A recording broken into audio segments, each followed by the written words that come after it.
ہم رمضان کے آخری عشرے کی طاق راتوں میں اپنے رب کو تلاش کر رہے ہیں، لیکن کیا ہم جانتے ہیں کہ اللہ کو اپنے بندے کی کون سی ادا سب سے زیادہ پسند ہے؟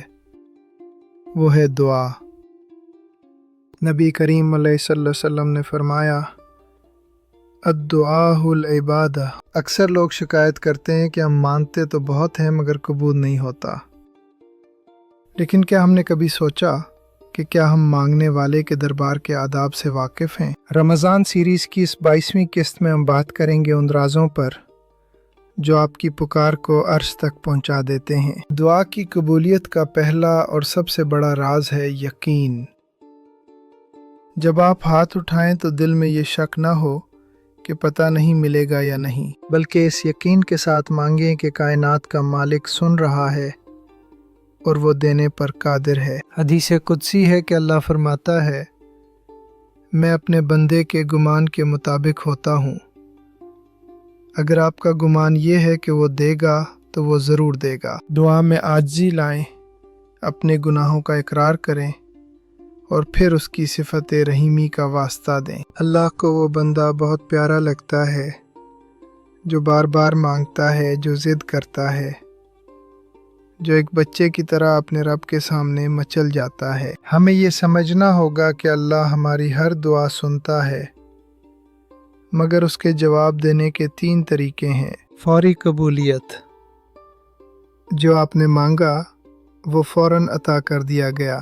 بدلے میں بہتری، جو آپ نے مانگا وہ آپ کے حق میں بہتر نہیں تھا، اس لیے اللہ نے اس دعا کے بدلے آپ سے کوئی بڑی مصیبت ٹال دی۔ آخرت کا ذخیرہ، اللہ نے وہ دعا آخرت کے لیے محفوظ کر لی، اور جب میدان محشر میں بندہ اس کا اجر دیکھے گا تو تمنا کرے گا کہ کاش میری دنیا میں کوئی دعا قبول نہ ہوتی اور سب یہیں مل جاتا۔ اس لیے کبھی یہ نہ کہیں کہ دعا قبول نہیں ہوئی، بلکہ یہ کہیں کہ میرا رب میرے لیے بہترین فیصلے کر رہا ہے۔ آخری عشرے کی طاق راتیں، سحری کا وقت، سجدے کی حالت اور افطار سے چند منٹ پہلے، یہ وہ اوقات ہیں جب آسمان کے دروازے کھلے ہوتے ہیں۔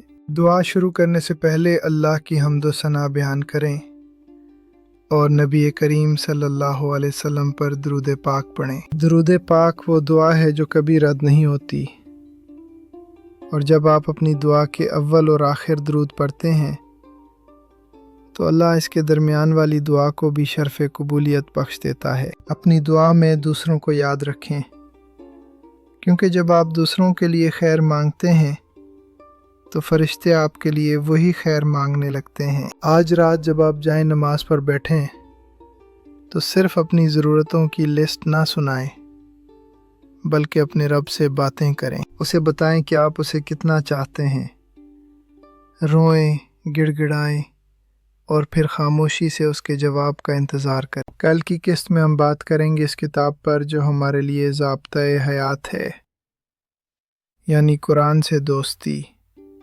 محض تلاوت یا تدبر۔ دیشان اظہر آفیشیل سے جڑے رہیے گا۔ اللہ نگہبان۔